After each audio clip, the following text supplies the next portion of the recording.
I am proud to introduce the President of the United States of America, President Joe Biden.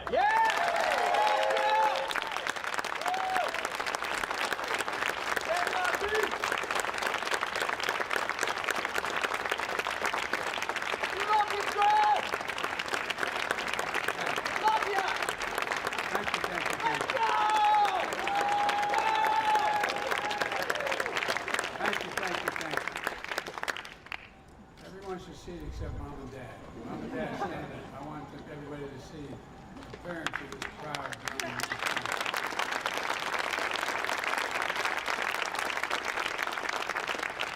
You did a heck of a job.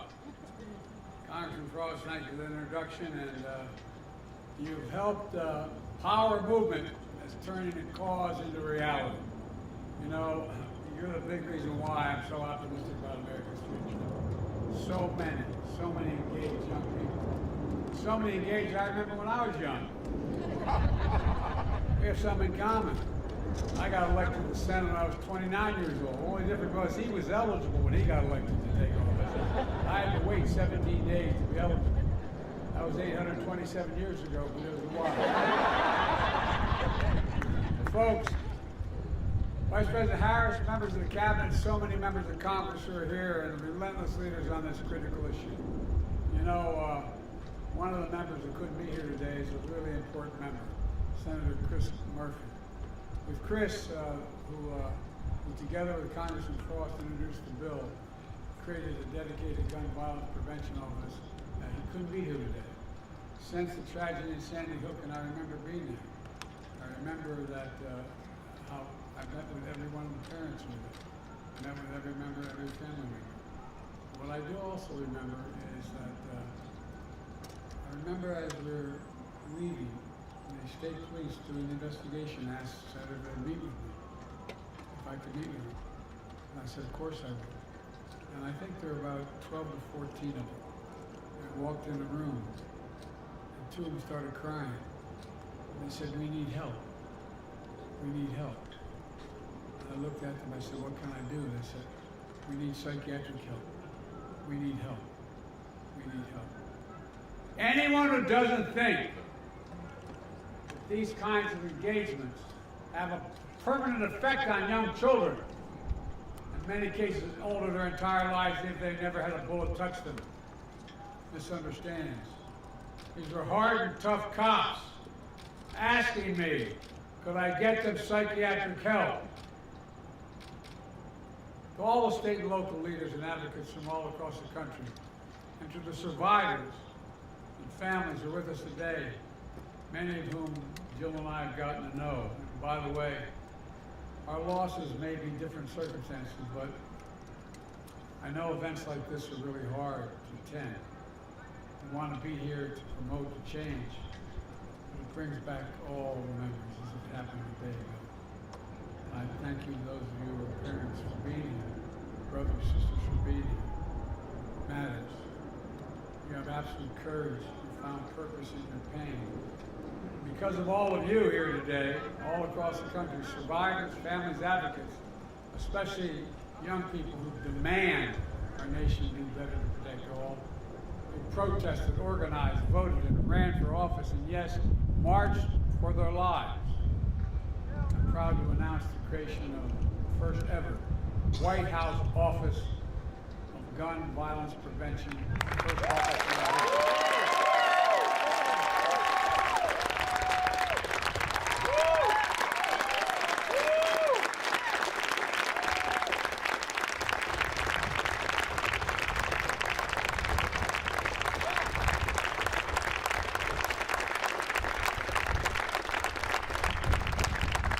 Created by executive order, I determined to send a clear message about how important this issue is to me and to the country.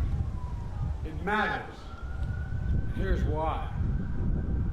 After every mass shooting, we hear a simple message. The same message heard all over the country. I've been to every mass shooting.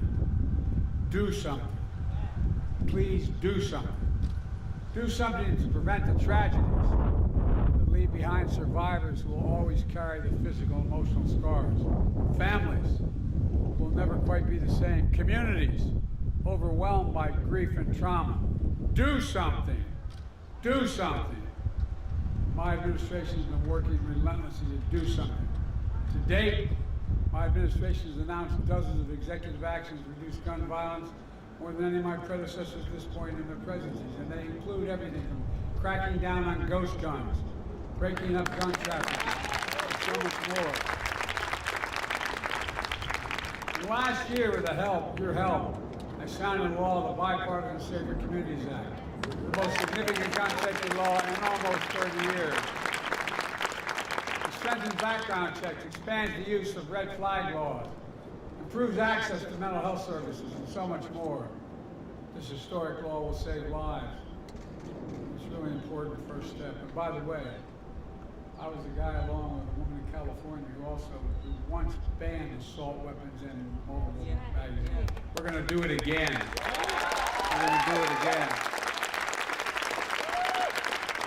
Call to action, the reason to hope, because for so long the conventional wisdom was we'd never get any Republicans to support gun safety legislation. But we did. For the first time in 3 decades, we came together to overcome the relentless opposition from the gun lobby, gun manufacturers, and so many politicians opposing common sense gun legislation. And we beat them.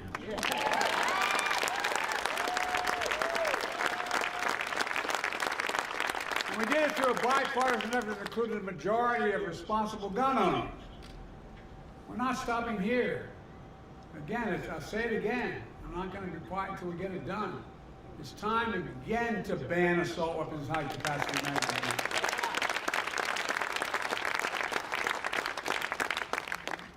If you need 80 shots in a magazine, you shouldn't own a gun. Because look, last time we did it, it worked. We also, last time, we established universal background checks that require safe storage of firearms. It's time. It's time. Look, while we push for Congress to do more, we're going to centralize, accelerate, and intensify our work to save more lives more quickly.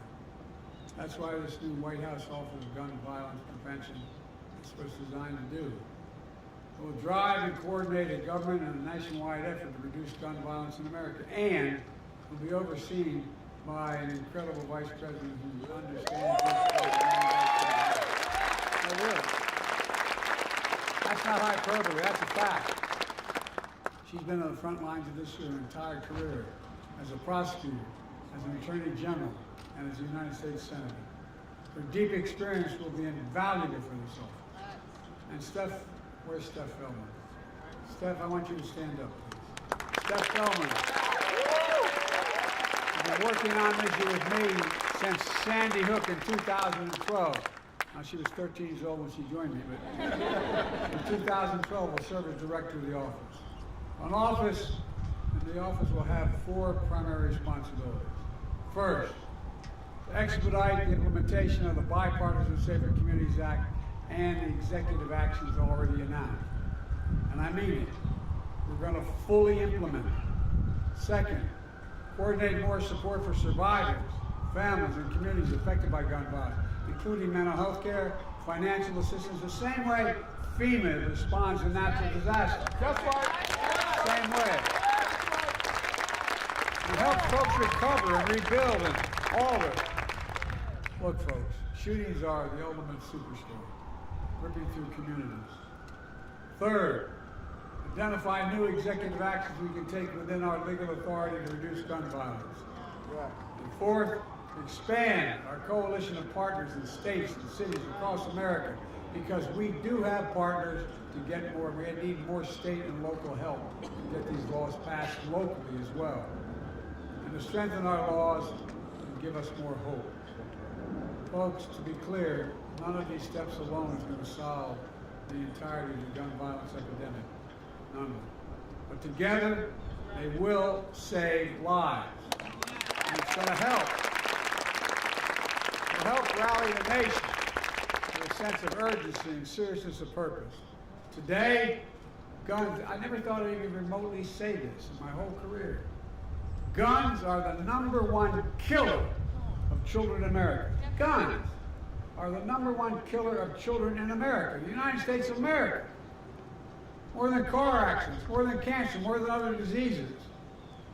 In 2023 so far, our country has experienced more than 500 mass shootings and well over 30,000 deaths due to gun violence.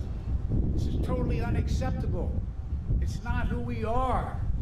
And we have to act. We have to act now. And let me be very clear. If members of the Congress refuse to act, then we'll need to elect new members of Congress.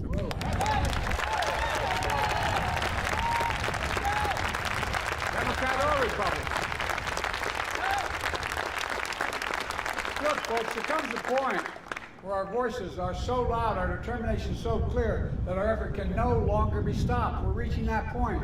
We've reached that point today, in my view, where the safety of our kids from gun violence is on the ballot.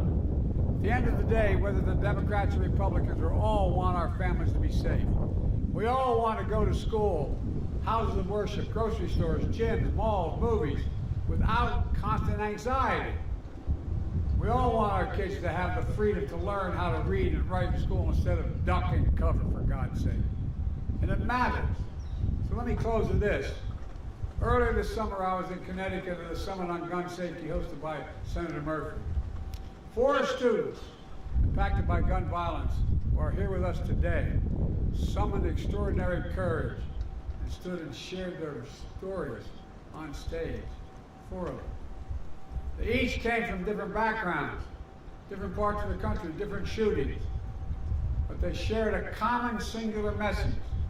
And one of them summed up in just a few words, and I quote, "The deadly and traumatic price for inaction." That's what he talked about, the deadly and traumatic price for inaction. They made clear what all of you know too well. That price can no longer be the lives of our children and the people of our country. They spoke for an entire generation of Americans who will not be ignored, will not be shunned, and will not be silenced. And I know progress is hard. I've been at this a long time, and we've done it before. We can do it again. As we're here, I'm here to tell you, to you and Vice President Harris hears you as well. You're right. You're right. We're by your side, and we're never going to get up. You can give up dealing with this problem.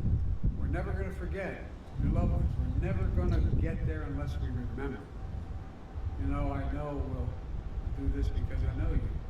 Heroes. Heroes proving that even with heavy hearts, you have unbreakable spirits. In memory of your loved ones, you're building a movement that endures. Above all, you'll never give up on the one thing we must never lose: hope. Hope, hope. Jill and I, Kamala and Doug, our entire administration, are more determined than ever to carry forward that hope, that inspiration, that light that you continue to give us all. For the lives we have lost, or for the lives we can save, we can do this. We just have to keep going. We just have to keep the faith. We just have to remember who we are. Every time I walk out of my grandpa's house up in Scranton, he'd yell, "For real. Joey, keep the faith." My grandmother would know, Joey, spread it. Spread it. That's what we have to do. Spread the faith. And remember, I mean this sincerely, we are the United States of America. There is nothing beyond our capacity when we do it together. Nothing we've ever tried to solve when we've done it together, we haven't succeeded. God bless you all. May God protect our troops. And may God protect our children. Thank you so much. Distinguished guests, please remain in the Rose Garden as the President and the Vice President depart. Thank you.